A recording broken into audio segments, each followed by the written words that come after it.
Kak, kalian bertiga lagi bahas apa sih, Kak? Kita ini bertiga lagi ngebahas tentang pendidikan di Indonesia dari tahun ke tahun gitu. Tentang permasalahan apa yang terjadi gitu, dari fasilitasnya yang kurang memadai dan dari dana guru yang rendah gitu, dan banyak permasalahan-permasalahan lainnya gitu. Kita lagi bahas itu. Nah, terus kalau menurut Kak Jabir gimana nih tentang pendidikan yang ada di Indonesia ini? Ya, kalau menurut saya pribadi, pendidikan di Indonesia itu memiliki kesenjangan antara pendidikan yang ada di kota dan pendidikan yang ada di desa. Karena kenapa?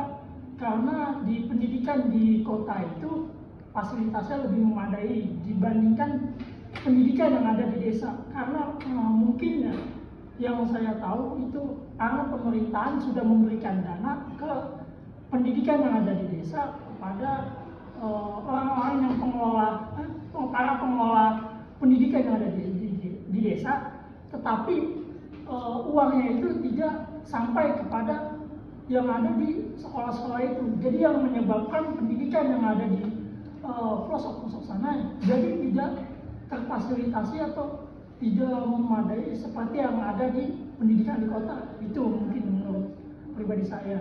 Mungkin karena salah satunya juga itu ada oknum-oknum di mana ada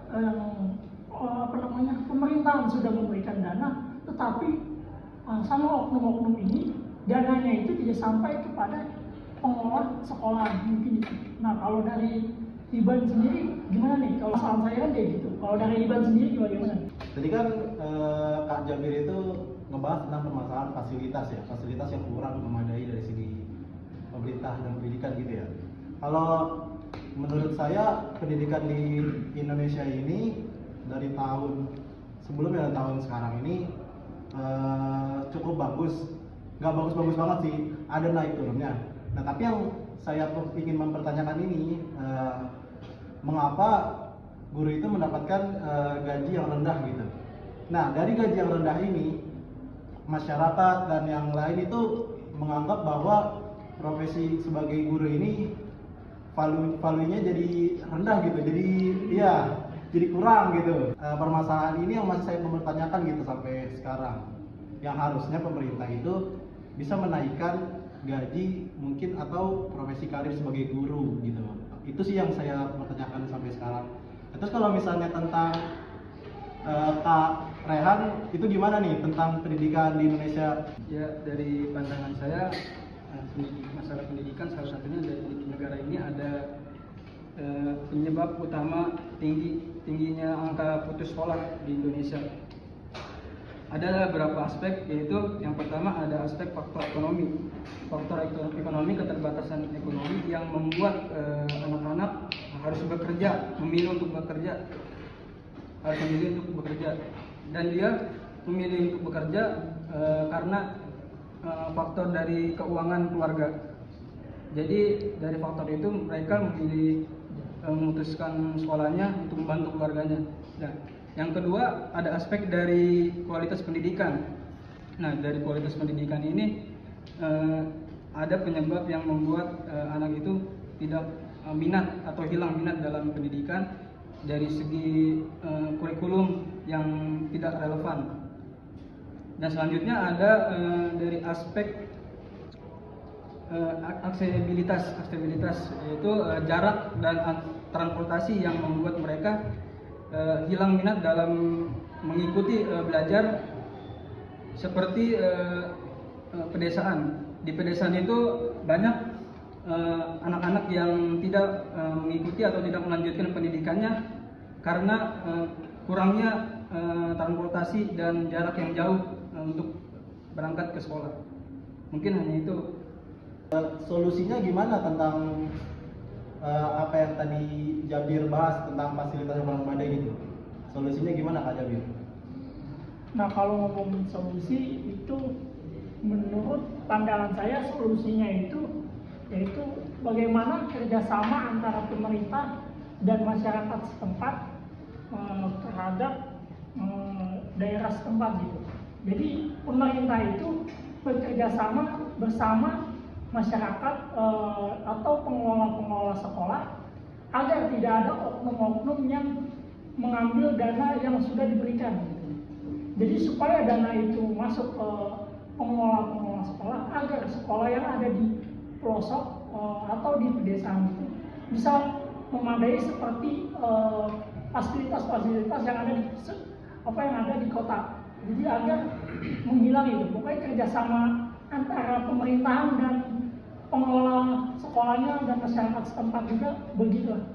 Jadi harus kerjasama dengan yang lain begitu, agar pendidikan di Indonesia itu bukan di kota saja yang maju, tetapi di pedesaan pendidikannya itu juga maju. Mungkin itu solusi yang bisa saya sampaikan. Kalau dari solusi Bang Iban itu bagaimana? Oke, tadi solusinya begitu ya dari Kak Jabir tentang fasilitas. Kalau dari saya sendiri, solusi tentang gaji guru yang rendah, itu yang pertama itu pemerintahan itu bisa menaikkan dari segi gaji. Kenapa menaikkan dari segi gaji? Karena biar meningkatkan potensi dari guru ini, jadi mencerminkan penilaian terhadap masyarakat juga gitu. Wah, gaji guru ini lumayan ya gitu. Jadi dia ada keinginan untuk menjadi profesi guru gitu. Nah, terus yang kedua itu ada kayak peningkatan karir dari segi pembelajaran dari seorang guru agar supaya mereka bisa menaikkan jabatan diri mereka gitu. Jadi profesi guru ini nggak stuck di situ aja, jadi jabatannya naik dan juga gajinya naik gitu. Jadi mempunyai jadi value yang tinggi gitu di mata masyarakat dan yang lain, agar supaya guru ini dipandang tinggi gitu, tinggi dari segi apanya, dari segi ininya, dari segi materinya, terus dari segi potensi cara mereka mengajar. Begitu sih kalau dari solusi dari saya. Kalau misalnya dari segi Kak Rehan gimana nih tentang permasalahannya tadi Kak Rehan bahas? Jadi solusi dari saya sendiri ialah salah satunya untuk merevisi kurikulum yang lebih relevan lagi dan juga memberi bantuan kepada orang-orang atau masyarakat yang kurang dalam keuangan, memberikan transportasi atau membangun sekolah lebih dekat dari pedesaan. Mungkin hanya itu sih. Jadi pembahasan kita gini-gini aja sih tentang pendidikan yang sekarang gitu. Cuman permasalahan dan solusi. Ya, kita ngebahas itu aja. Terima kasih Kak sudah menanyakan yang kami bahas tentang di hari ini. Terima kasih terus sudah memberitahu. Kak, tahu nggak sih di Indonesia ini lagi marak-maraknya kasus kekerasan seksual? Sekarang lagi marak-maraknya kasus seksual banget lah ibaratnya. Dari anak SMP, dari anak SMA sampai kekeluargaan aja banyak banget kekerasan seksual yang sudah dialami di negara ini, Indonesia. Nah, saya juga masih bingung tuh kenapa sampai bisa ada kekerasan seksual di negara kita nih, banyak banget. Sampai ada juga orang tua yang melakukan itu terhadap anaknya gitu. Aneh aja gitu. Kenapa sih? Gimana tuh menurut lu? Itu benar sih kata teman saya nih, Kak Fatan, dia benar juga karena bahkan di keluarga pun yang seharusnya aman ya, itu tapi malah terjadi kasus kekerasan seksual. Apa sebab korban kekerasan seksual takut melapor, Kak? Korban takut melapor karena menganggap yang terjadi padanya itu sebuah aib bagi keluarga. Terus juga dia karena diancam oleh sang pelaku, terus juga hukum di Indonesia yang belum maksimal sih kalau menurut saya. Lalu kenapa banyak korban kekerasan seksual malah minta maaf atau menarik laporannya? Yang seperti saya bilang tadi, dia diancam lah oleh sang pelaku, terus juga hukum yang di Indonesia masih belum berjalan, dia didiskriminasi, terus dia juga karena itu menarik laporannya, jadi karena itu. Lalu apa bentuk perlindungan bagi korban kekerasan seksual di Indonesia, Kak? Bentuknya tuh mungkin dari lembaga-lembaga sosial, dari sekolahan juga harus menanamkan tentang edukasi bagaimana kekerasan seksual, dari tentang gender, dari tentang seksualitas gitu dari usia dini. Jadi caranya dari sekolah-sekolah, dari guru pun itu dari guru BK lah khususnya, itu harus memberikan edukasi tentang bagaimana cara menghindari kekerasan seksual di lingkungan sekolah atau di lingkungan sekitar gitu. Baik Kak, terima kasih atas pendapatnya. Terima kasih. Kak. Kalian tahu nggak sih di Indonesia itu lagi maraknya kasus bullying? Wah, benar banget tuh Kak. Menurut data Kementerian Pemberdayaan Perempuan dan Perlindungan Anak, per 20 Januari 2024, kasus bullying banyak terjadi di kalangan pelajar. Nah, benar banget tuh. Kemen PPPA juga mengutip sejumlah korban bullying itu dari kalangan pelajar, di mana dari kalangan PAUD itu sebanyak 19 orang, dari kalangan perguruan tinggi itu sebanyak 94 orang, dari kalangan SD itu sebanyak 235 orang, dari kalangan SMP itu sebanyak 299 orang, dan dari kalangan SMA atau SMK itu sebanyak 342 orang. Nah, sebagai upaya untuk mencegah atau mengatasi kasus tersebut, Kemendikbudristek juga memandatkan satuan tim untuk pencegahan dan menangani kasus tersebut di satuan pendidikan atau sekolah. Benar banget tuh Kak, mandat itu sudah tertulis di dalam Permendikbudristek nomor 46 tahun 2023 tentang penanganan dan pencegahan kasus bullying di lingkungan suatu pendidikan. Nah, untuk teman-teman yang mengalami bullying, jangan pernah takut untuk berbicara dan juga jangan pernah takut untuk membela diri, karena pelaku bullying tersebut memang harus dibantah, dan juga kita harus menghindari dari pencegahan terjadinya kasus bullying tersebut. Terima kasih ya Kak atas informasinya. Sama-sama.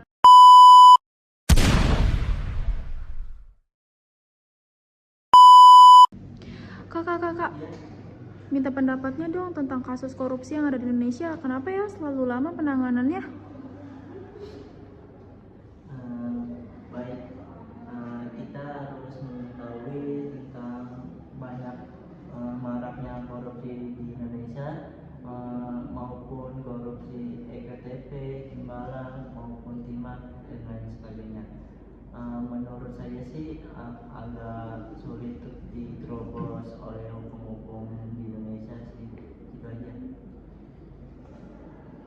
Oke, saya setuju dengan pendapat saudara Rizky. Kasus korupsi di Indonesia itu sering memakan banyak waktu, faktor dan juga lainnya. Nah, di sini saya akan memberikan contohnya. Sebagai contoh, penanganannya itu gimana sih? Yang pertama itu ada birokrasi yang rumit. Nah, proses panjang hukum yang rumit itu memperlambat dan menjadi penyelidikan yang lama. Terus yang kedua ada bukti-bukti yang rumit. Nah, pengumpulan bukti yang sangat cukup untuk membuktikan seorang itu menjadi tersangka korupsi atau bukan, itu harus mempunyai bukti yang kuat. Nah, kita tidak bisa sembarangan asal menuduh ini orang korupsi atau bukan. Kita harus mempunyai bukti-bukti yang sangat kuat. Nah, terus selanjutnya ada intervensi politik. Ada tekanan atau integrasi yang dari pihak-pihak tertentu untuk berusaha menghalangi proses tersebut. Contohnya kayak misalnya si ini korupsi ini, nah terus dia dihalangi kayak misalnya ya dihalang-halangi gitu supaya tidak untuk ke proses selanjutnya, kayak demikian. Solusinya apa Kak kalau kayak gitu? Untuk solusinya sih negara harus menegakkan hukum atau hukum setidaknya setinggi-tingginya untuk para koruptor. Kita sebagai warga negara harus melihat ataupun menyiasati kasus korupsi yang ada di Indonesia ini. Terus juga yang kedua solusinya ialah negara harus memberi hukuman sebesar-besarnya, setinggi-tingginya untuk para koruptor. Misal kasus korupsi SCL itu seharusnya bukan 10 tahun yang ada di sekarang, seharusnya 25 tahun, ataupun ditambah lagi dengan denda sebesar berapa triliun lah itu buat ganti kerugian negara Indonesia ini. Oh, oke Kak, terima kasih ya atas pendapatnya dan solusinya.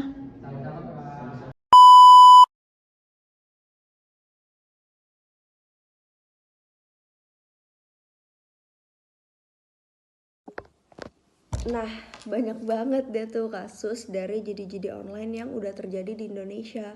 Tapi sebelumnya, apa sih judi online itu? Jadi judi online itu merupakan permainan yang menggunakan uang sebagai taruhannya, yang di dalamnya itu sudah ada ketentuan dan nominal-nominal yang ditentukan oleh pelaku penjudiannya. Terus, mengapa bisa dikatakan online? Karena perjudiannya itu terjadi dengan akses perantaranya itu internet. Jadi ada website yang mewadahi terjadinya perjudian tersebut. Nah, jadi apa sih yang mempengaruhi seseorang pada akhirnya melakukan judi online? Yang pertama itu karena adanya faktor ekonomi. Jadi ketika kita tidak mempunyai pekerjaan, kita tidak mempunyai penghasilan, pada dasarnya kita akan mencari cara supaya kita mempunyai penghasilan. Dan beberapa orang ingin mempunyai penghasilan yang cepat, salah satunya itu dengan judi online. Dan judi online ini relevan dengan krisis ekonomi yang terjadi di Indonesia setelah adanya COVID-19. Jadi orang-orang berbondong-bondong untuk melakukan judi online tersebut agar ia dapat mempunyai penghasilan dengan cepat dan besar gitu. Nah, yang kedua itu merupakan faktor lingkungan. Jadi lingkungan itu mencerminkan bagaimana kita berbuat sesuatu juga. Jadi ketika lingkungan kita itu sudah terbiasa untuk melakukan judi online, otomatis hal tersebut pun sudah dinormalisasikan di lingkungan tersebut gitu. Jadi tempat seseorang hidup itu akan selalu mempengaruhi bagaimana seseorang itu bertindak. Yang ketiga itu merupakan faktor kesempatan. Mengapa bisa dikatakan faktor kesempatan? Karena di Indonesia ini masih kurang dengan yang namanya akses terhadap judi online. Jadi judi online ini masih dapat diakses dengan seenaknya gitu, dengan bebas. Jadi dengan kita punya HP, dengan kita punya internet, dengan mudah kita dapat mengakses situs perjudian online. Jadi dengan adanya kesempatan itu membuka peluang juga bagi orang-orang untuk melakukan perjudian online ini. Nah, yang keempat itu merupakan faktor kesadaran atau faktor moral dari individu tersebut. Jadi ketika dari dalam individunya itu tidak mempunyai pemikiran bahwa judi online itu merupakan perilaku yang salah, ia akan tetap terus melakukan perjudian tersebut. Jadi ini lebih tepatnya merujuk kepada moral dan kesadaran hukum dari individu tersebut. Karena moral seseorang itu berkaitan dengan keyakinan dan cara ia membedakan tindakan yang benar dan salah. Jadi ketika ia merasa bahwa judi online merupakan tindakan yang benar dan tidak salah, alaminya dia akan tetap terus melakukan perjudian online tersebut. Nah, gimana sih cara supaya kita bisa keluar dari yang namanya judi online? Yang pertama itu adalah mengakui bahwa diri kita itu sudah terjerat atau sudah kecanduan judi online. Jadi kita harus memvalidasi apa yang kita lakukan dulu. Kalau misalnya tidak ada validasi dari diri kita terhadap apa yang kita lakukan, jadi kita tidak merasa salah, maka tidak ada keinginan untuk kita berhenti melakukan judi online tersebut. Jadi ada beberapa orang yang mungkin kadang merasa malu karena ia telah melakukan judi online. Ya mungkin awalnya memang ia akan merasa malu karena judi online itu merupakan suatu perlakuan yang salah. Tapi ketika ia sudah memvalidasi perasaan malunya, ia sudah memvalidasi perasaan takutnya, otomatis akan ada rasa ingin menjadi lebih baik yang ada di dalam dirinya. Jadi ketika kita takut orang-orang akan kecewa kepada kita, di situ juga kita akan mikir bahwa judi online itu merupakan perlakuan yang salah, karena ketika kita melakukan hal tersebut pun ternyata membuat orang kecewa gitu. Jadi yang pertama itu kita harus memvalidasi dan mengakui bahwa kita itu telah terjerat yang namanya judi online. Nah, yang kedua itu mungkin kita bisa mencari bantuan kepada yang profesional atau bisa dibilang mungkin konselor atau psikolog gitu ya, karena kan mungkin ada beberapa orang yang jiwanya sudah terganggu karena ia terus-menerus melakukan judi online itu, jadi ia membutuhkan kesadaran emosional atau strategi yang efektif untuk memulihkan pikiran-pikiran negatif dia gitu. Jadi profesional kesehatan mental itu membantu kita untuk mendapatkan kembali pikiran-pikiran yang positif dan menghilangkan pikiran-pikiran negatif mengenai judi online. Nah, yang ketiga itu mungkin kita bisa mencari hal yang menjadi pemicu kita melakukan judi online tersebut. Misalnya yang pertama itu pemicunya karena faktor ekonomi. Nah, mungkin kita bisa mencari pekerjaan yang lebih halal untuk menghindari judi-judi online yang telah kita lakukan gitu. Terus yang kedua mungkin karena faktor bosan gitu.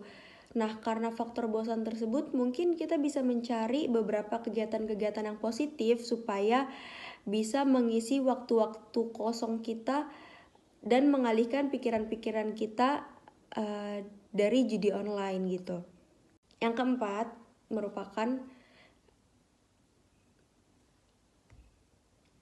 keempat itu hindari pemicu-pemicu atau situasi atau aktivitas-aktivitas yang menghubungkan kita ke judi online tersebut. Jadi karena judi online itu diwadahi oleh internet, mungkin kita bisa menutup akses atau memblokir akses yang dapat menghubungkan kita langsung ke internet, dan tentunya dibutuhkan bantuan orang-orang sekitar untuk mengingatkan kita agar kita tidak mengakses situs-situs judi online tersebut. Jadi orang-orang itu mempunyai peran penting untuk mengingatkan kita agar kita tidak kembali membuka situs atau website yang menghubungkan kita terhadap judi online gitu. Nah, yang kelima itu meningkatkan kegiatan-kegiatan yang positif. Jadi karena judi online itu sudah membawa pengaruh yang negatif atau pengaruh yang buruk, kita harus mencari kesenangan-kesenangan atau aktivitas-aktivitas yang konotasinya itu positif. Jadi mungkin kita bisa mencari hobi kita bisa mencari aktivitas-aktivitas yang positif supaya pikiran-pikiran kita ingin melakukan judi online itu bisa teralihkan gitu. Nah, yang keenam itu mencari dukungan orang-orang terdekat, karena terkadang itu yang menyusahkan diri kita sendiri itu merupakan pikiran-pikiran negatif yang keluar dari diri kita. Jadi mendapatkan dukungan dari orang terdekat sangat membantu kita untuk mempunyai pikiran-pikiran yang positif. Jadi afirmasi-afirmasi positif dari orang sekitar itu mempengaruhi bagaimana otak kita berpikir. Jadi jika yang terus-terusan keluar adalah hal-hal yang negatif, selanjutnya pun akan terus keluar pikiran-pikiran yang negatif. Tetapi jika sudah tertanam pikiran-pikiran yang positif, maka yang selanjutnya akan keluar itu pikiran-pikiran yang positif. Nah, itu dia 6 cara yang bisa kita lakukan agar kita bisa terhindar dari yang namanya judi online.